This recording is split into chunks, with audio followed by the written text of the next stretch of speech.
Vous êtes humble en tout cas. Oui, bah, c'est parce qu'on est à la télé, hein, en vrai.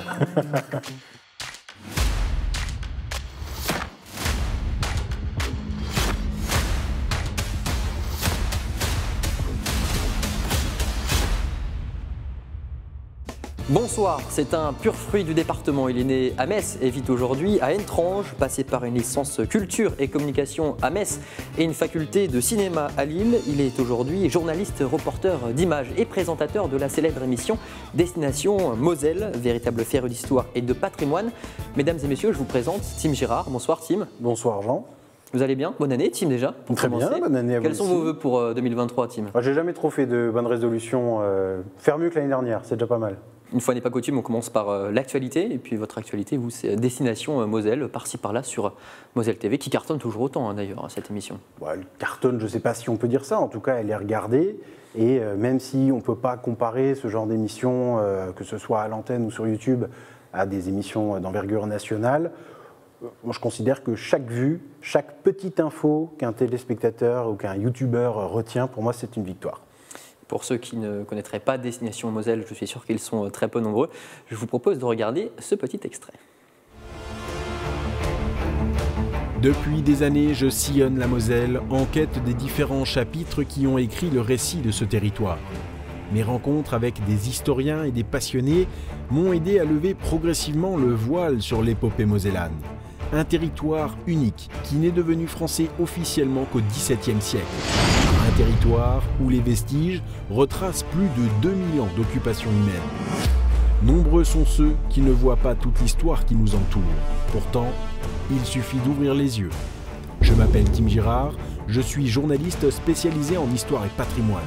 Amoureux de mon territoire natal, j'ai pour ambition de partager ce qui a construit la Moselle dans ses meilleurs, mais aussi dans ses pires moments.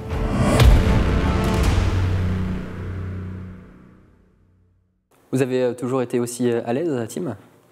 À l'aise devant une caméra, vous voulez dire? C'est quelque chose qui m'a...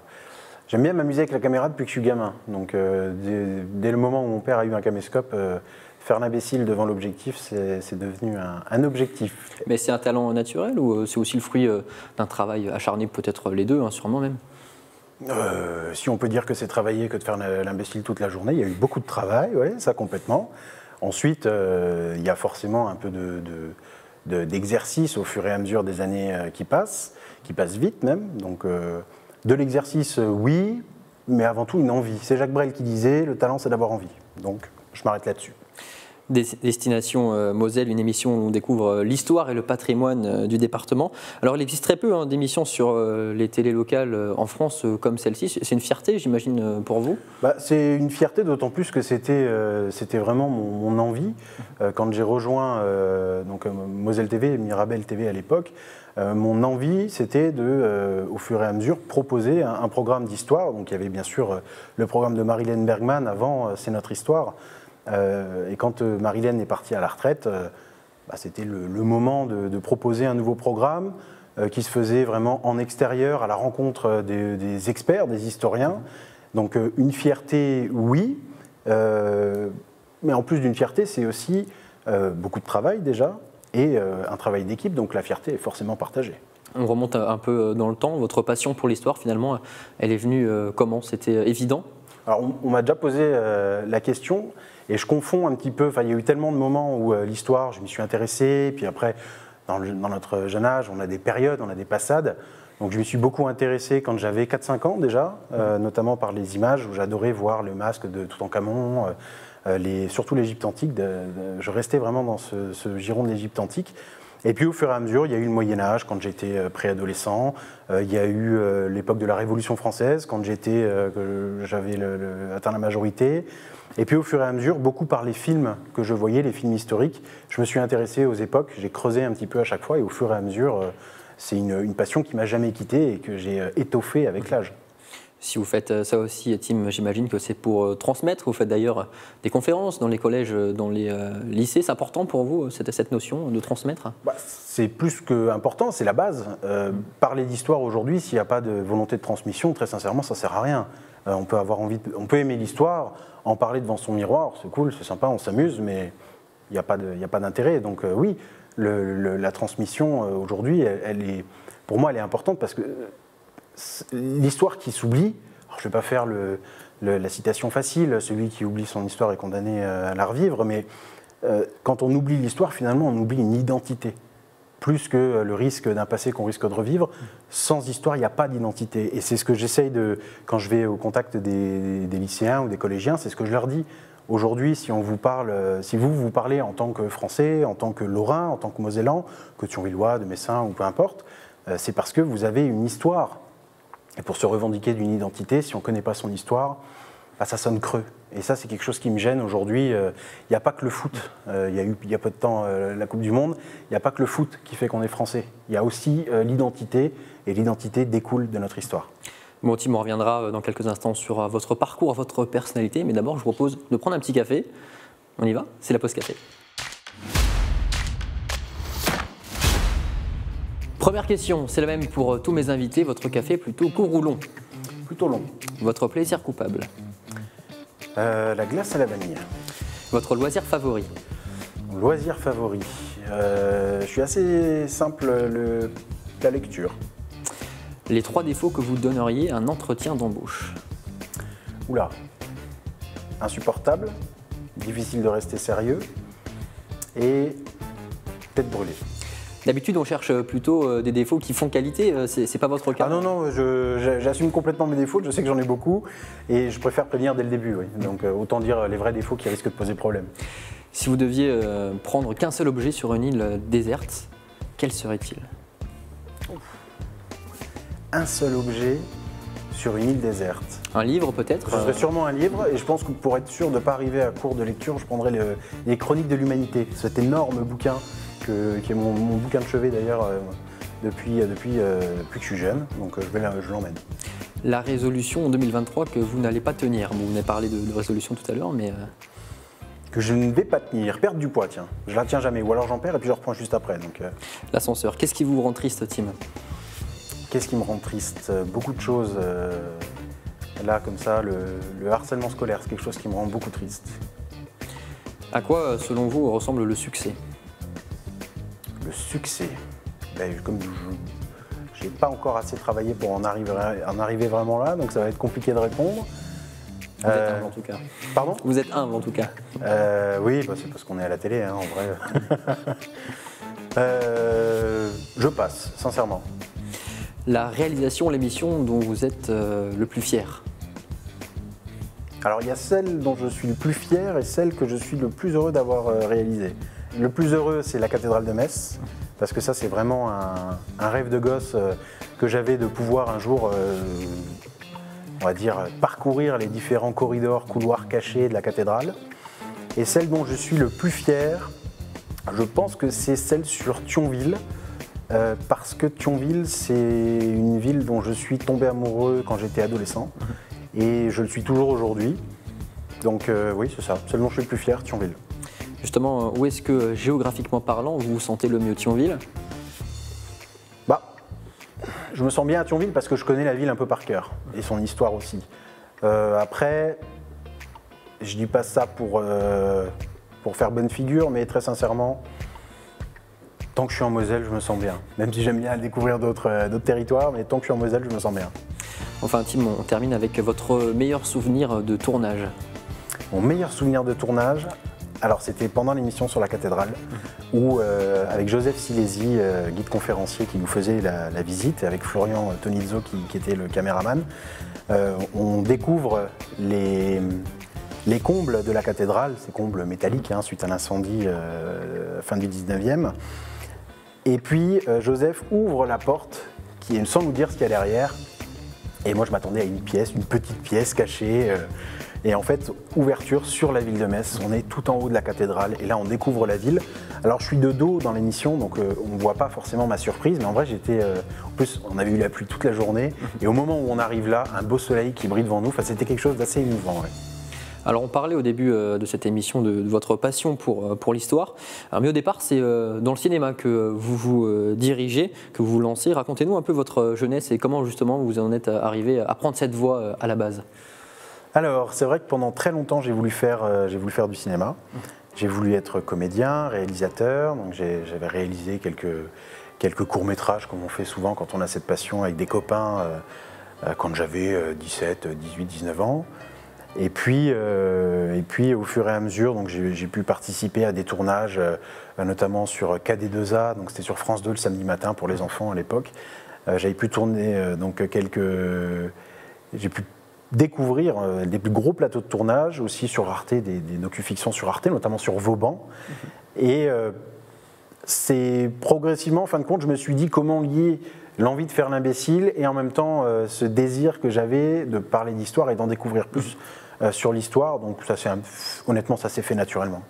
Justement, quand on fouille un peu sur les réseaux, on trouve quelques pépites, en commençant par ces images, regardez. On va partir comme ça, on va faire un raccord vers le salon. Non, bah avant, alors, ouais, non, faut que tu parles de... Ça, c'est du matériel de pro. Dis-moi, est-ce qu'on prend d'en haut, où on me voit aller vers l'escalier, et d'en bas, arriver en bas, ou est-ce qu'on fait juste le plan en bas qui descend? On peut faire les deux, au pied. Attention à l'échelle, hein, vous ne tapez pas l'échelle. Hein. Attention à l'échelle. Vous étiez plutôt du genre à donner les directives, hein, plutôt qu'en recevoir, Tim. Ah bah, j'étais réalisateur, donc maintenant, quand on m'en donnait et que je trouvais ça juste, je l'ai respecté. J'ai toujours respecté le fait recevoir des directives quand je suis à la place qui doit les recevoir, il n'y a pas de problème. D'ailleurs, même quand je suis à l'inverse, quand je donne des directives, si on me donne des conseils ou des consignes, je n'ai pas trop de mal à les respecter. C'est avant tout un travail d'équipe. Je sais que certains, en m'entendant, diront que je peux être insupportable. C'est vrai, parce que je défends mes idées. Par contre, si on me prouve que j'ai tort, je n'ai pas de problème avec ça. Alors on vous voit très impliqué sur ces images. Est-ce que le cinéma, c'est quelque chose qui vous anime encore aujourd'hui ? Oh bah, y a clairement un regret d'aujourd'hui de ne pas en faire. Ça, vraiment, de ne pas pouvoir faire plus souvent être dans la peau d'un comédien, ce qui est marrant parce que c'est plutôt le comédien qui est dans la peau de personnage. Mais aujourd'hui, oui, c'est pouvoir jouer la comédie, m'énerver, rigoler, donner corps à du texte. Oui, ça, c'est quelque chose que je faisais à l'époque, quand je faisais du théâtre notamment. Mais c'est quelque chose qui me manque beaucoup, oui. Et ces expériences dans le cinéma, forcément, ça vous aide aujourd'hui dans le journalisme ? Bah, ça m'aide, oui, parce que finalement, je ne sais pas si je devrais dire ça pour rester crédible, mais aujourd'hui, quand je présente une émission d'histoire, bah, je me suis au fur et à mesure forgé le rôle d'un présentateur histoire. Si j'étais moi-même, je serais incompréhensible, je ferais l'imbécile du début à la fin de l'émission. Donc c'est lié. Bon, Tim, je ne peux pas m'empêcher de montrer encore cet extrait, un sketch que vous avez tourné il y a quelques années, qui personnellement me fait beaucoup rire. Regardez. Oh là là. Ça fait des mois qu'on essaye de le coincer, des mois qu'il nous prend pour des cons, et des mois qu'on se laisse faire. J'ai pas vu ma femme depuis 8 jours, j'ai pas vu mes gosses, et je suis toujours sur cette affaire. Et je m'arrêterai pas, tant qu'on l'aura pas coincé.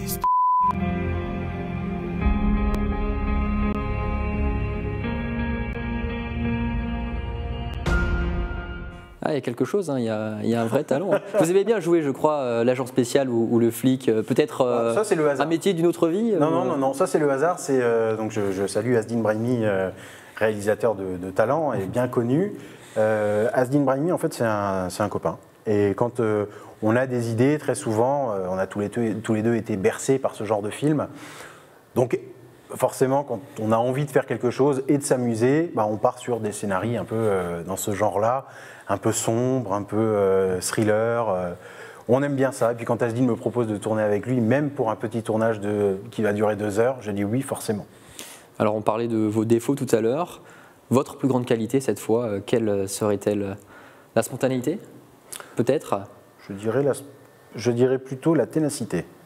C'est-à-dire qu'aujourd'hui, je fais ce qui me plaît, je fais ce que j'aime.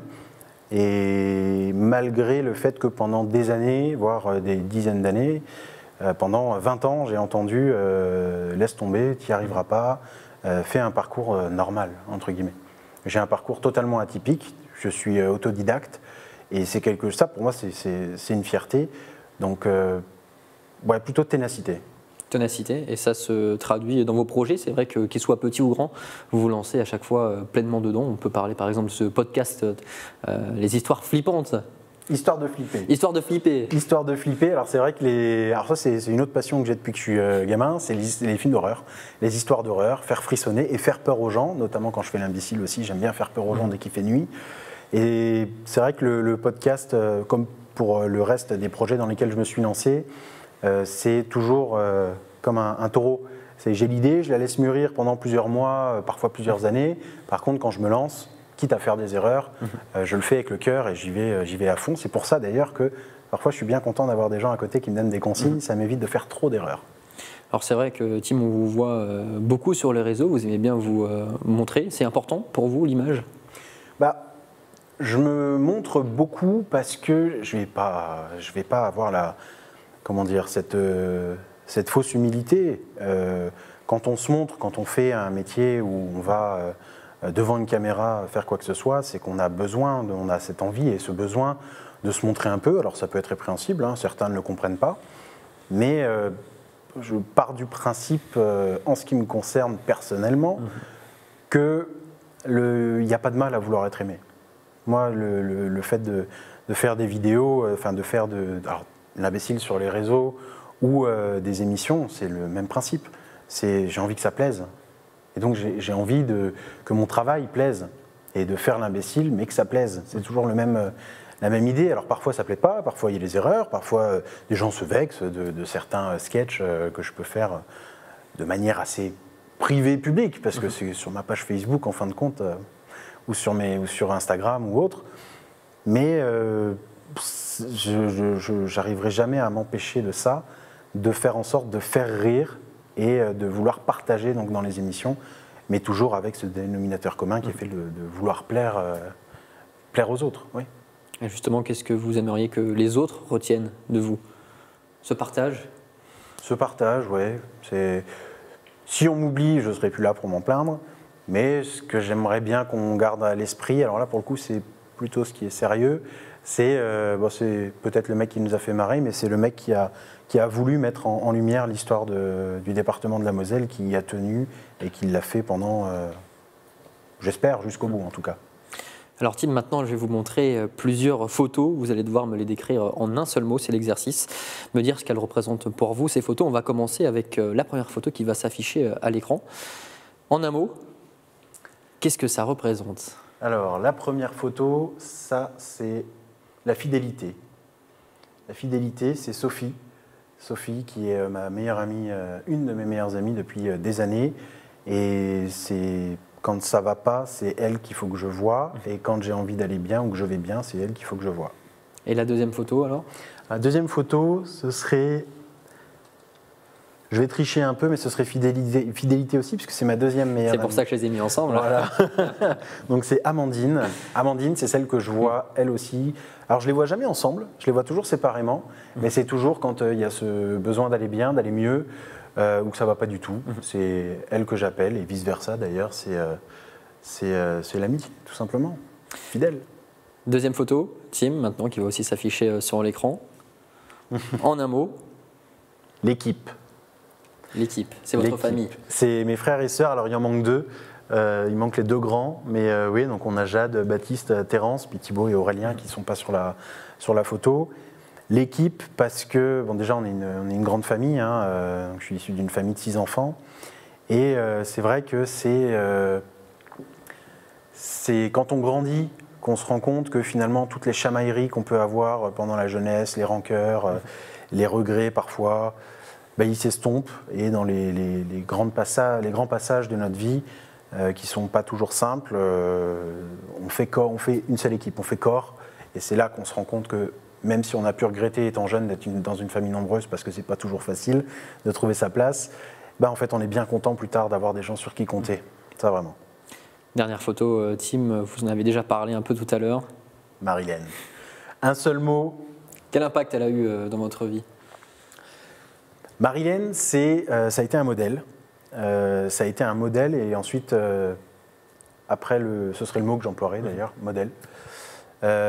Et quand je l'ai rencontrée, donc quand j'ai commencé vraiment à faire ce métier, que je l'ai rencontrée, qu'on s'est bien entendu, qu'on a beaucoup rigolé aussi. C'est devenu une complicité. Et aujourd'hui, Marie-Hélène Bergman, pour moi, donc je la considère comme ma marraine dans le métier. Je l'appelle ma mum, d'ailleurs, en anglais. Je m'appelle mon petit fiston. Enfin voilà, c'est une complicité qui est importante en fin de compte parce que il y a des moments de doute dans ce métier. Est-ce que j'ai bien fait de faire ce métier? Est-ce que je continue de le faire? Est-ce que j'ai pas fait le tour? C'est vrai que là, en général, c'est à elle que j'ai envie de parler et je bois toujours ces paroles quand il s'agit de ma vie professionnelle, mais aussi parfois personnelle. C'est vrai qu'il y a des doutes parfois. Aujourd'hui, il y en a? Bien sûr, il y en a toujours. Celui qui n'a pas de doute, c'est qu'il ne réfléchit pas. Hein. Donc, des doutes, c'est pas pour ça que c'est forcément négatif, loin de là d'ailleurs. Hein. Il faut pour que le doute soit constructif, il faut simplement ne pas le perdre de vue. Garder ce doute jusqu'à ce qu'on ait enfin la réponse. Et parfois, ça peut prendre plusieurs mois, années, peut-être une vie entière. Mais des doutes, il y en a toujours. On va passer à l'addition dans quelques instants. Mais d'abord, Tim, c'est l'heure de vous passer sur le grill.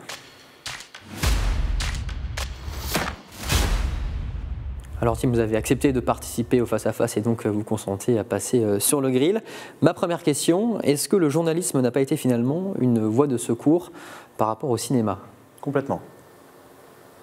Faut que j'explique? Il faut développer un petit peu si possible, oui. Complètement, parce que... Alors complètement, mais c'est pas pour ça qu'aujourd'hui je m'y plais pas. Hein.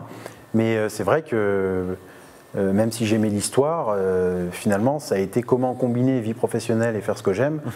C'était plus simple de partir dans le journalisme que de devenir un grand acteur à Hollywood. Alors votre grand rêve, ce serait de travailler avec Stéphane Bern. Est-ce que c'est vraiment atteignable? Très franchement, j'en sais rien. J'espère, parce que c'est vrai que Stéphane Bern, c'est pas le premier, il y a eu Decaux, il y en a eu d'autres avant lui, mais dans ma génération, ça a été celui qui a démocratisé l'histoire à la télévision, et c'est vrai qu'aujourd'hui, j'ai toujours un réel plaisir à le regarder. J'ai pu le rencontrer plusieurs fois, il est très sympathique d'ailleurs. Est-ce que c'est atteignable? J'en sais rien, mais je l'espère. Enfin, on l'évoquait un petit peu avant, est-ce que vous n'en faites pas trop avec votre image? On me le reproche, on me le dit, que j'en fais trop. Je réponds toujours la même chose. J'assume entièrement et pleinement qui je suis, avec la part d'ombre, la part de défaut et les qualités. Donc, est-ce que j'en fais trop parce que j'ai envie de faire rire, ou est-ce que j'en fais trop parce que aussi je fais beaucoup la promotion de Destination Moselle, mon émission? On peut me le reprocher, je le comprends. Mais pour autant, je n'ai pas envie de changer ça, même au risque d'agacer. Je fais, comme je le disais en début d'émission, je fais toujours selon mon cœur. S'il y a un moment, j'ai envie de faire l'imbécile, les bêtisiers, par exemple, de Destination Moselle, que je publie, que je poste, on pourrait me dire c'est trop, on n'en a pas besoin. Mais moi, ça me fait rire. Donc souvent, quand je me mets en avant, c'est pour rire. Et ça, on ne me l'enlèvera pas. C'est l'un de mes plaisirs aujourd'hui, oui, c'est ça. Donc non. Vous parliez de cœur, Tim. Maintenant, il va falloir utiliser la tête. C'est l'heure de l'addition.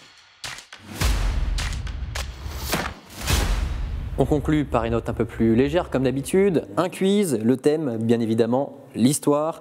Celle de la Moselle, vous la connaissez sur le bout des doigts? J'espère. Enfin, j'espère, oui. Alors, je tiens à préciser pour ceux qui nous regardent, évidemment, que Tim a soudoyé pour avoir les réponses avant. Non, c'est complètement faux. Je ne savais même pas qu'il y avait un quiz. Allez, on y va, Tim. Première question. Quel était le nom de Metz dans l'Antiquité? Facile. Divo du Rhume. Bonne réponse. Quel illustre personnage français déclare la guerre c'est mieux à la Prusse en 1870, ce qui entraînera l'annexion de la Moselle? Napoléon III. Un personnage que vous appréciez particulièrement. Particulièrement, c'est vrai. Quand est-ce que la construction du château de Mercy commence? Un peu plus difficile. Alors, effectivement, j'ai fait une émission dessus. Je dirais début 20e, 1903, 4 1905. 1905. Vous y étiez presque. De qui la ville de Metz est-elle la maîtresse? Pardon, je vais y arriver. Maréchal-duc de Belle-Île, grand gouverneur de Metz, aujourd'hui un peu trop méconnu vraiment pour tout ce qu'il a fait. C'est le personnage que j'admire vraiment dans l'histoire mosellane, c'est le maréchal-duc de Belle-Île. Il a transformé la ville de Metz, d'autres l'auront fait en prenant sa suite, hein, comme le maréchal d'Estrée avec Blondel bien sûr, mais la grande impulsion 18e, c'est le maréchal duc de Belle-Île. Je trouve ça, le simple fait de cette citation, qu'on n'est même pas sûr qu'il ait vraiment dite, mais c'est quelque chose de très touchant. Metz et ma maîtresse, je trouve que c'est une formule magnifique. Rien que pour ça, je l'aime, ce mec. Quel est le nom de cet ouvrage d'artillerie composé d'un total de 19 blocs en surface reliés entre eux par des kilomètres de galeries souterraines construits entre 1929 et 1935? Le Hackenberg. Bonne réponse. Le fleuron de la ligne Maginot, d'ailleurs, ça, il faut en être fier. En Moselle, on a quand même l'élément de la ligne Maginot, l'un des éléments qui a reçu la visite du roi d'Angleterre, du Premier ministre britannique, de toutes les autorités françaises. C'est une fierté, le Hackenberg, et c'est alors en plus l'association qui s'en occupe aujourd'hui est magnifique. Pour l'instant, vous faites un sans faute, Tim, on va voir si ça continue. Par qui est détruite la ville de Metz en 451? Attila, qui a détruit la ville vraiment, et c'est suite à ça d'ailleurs qu'on construira ses remparts, ses premières fortifications donc de l'Antiquité tardive, première fortification qui ensuite ne cessera d'évoluer. Comment appelle-t-on la nature de la roche du fameux rocher de Dabo au sud-est du département de la Moselle? Le grès rose des Vosges, qui est une très belle pierre. On ne la voit pas beaucoup dans le centre-ville de Metz, mais elle est magnifique. On parle beaucoup du Jaumont, mais la pierre de Jaumont, mais pas beaucoup. Quand les Allemands vont étendre la ville de Metz, il y a aussi du grès rose, bien sûr, mais c'est vrai que dans le centre-ville, bon, c'est l'époque hein, qui a voulu ça, et puis les constructeurs, mais le grès rose des Vosges, c'est quelque chose qu'on voit beaucoup plus en Moselle-Est, et c'est magnifique. Quand on voit plusieurs bâtiments, parfois immenses, construits en grès rose, c'est sublime, notamment le rocher de Dabo d'ailleurs. Avant-dernière question, combien de temps dure la bataille de Metz en 1944? Combien de temps dure la bataille de Metz? Alors ça fait référence à ma dernière émission. Moi je suis en tout cas. Ouais, je vois ça. La bataille de Metz, je dirais 8 mois. Non, là vous êtes loin, c'est 3 mois. 3 mois. Alors attends, j'ai confondu avec la bataille de Lorraine. C'est la bataille de Metz. Autant pour moi, oui, parce que la bataille de Lorraine, c'est jusque bien après l'année suivante, jusqu'au mois de mars-avril. Autant pour moi. Bon, une dernière question, si là vous trouvez la réponse, je vous laisse terminer l'émission tout seul. Quand est-ce que l'eau courante a été installée à Thionville? Quand est-ce que l'eau courante a été installée à Thionville? Dans la nouvelle ou dans l'ancienne ville? Voilà, c'est vous qui me posez une colle. Quand est-ce que l'eau courante a été installée à Thionville? Par les Allemands. Oui, par les Allemands, donc pendant l'annexion, je dirais 1901. 1886. Bon, c'était une question très compliquée. Félicitations quand même, Tim, pour toutes ces bonnes réponses. Pas mal d'erreurs quand même, hein. Faut que je révise. Voilà, cette émission touche à sa fin. Un dernier mot, une actualité peut-être à nous partager, un message à faire passer. Regardez Destination Moselle et continuez de suivre mes pitreries sur les réseaux, j'adore ça. Merci beaucoup encore, Tim, pour votre bonne humeur et votre franchise. Et merci à vous, chers téléspectateurs, de nous avoir suivis encore une fois cette semaine. On se retrouve la semaine prochaine avec un nouvel invité. D'ici là, portez-vous bien. Bonne soirée.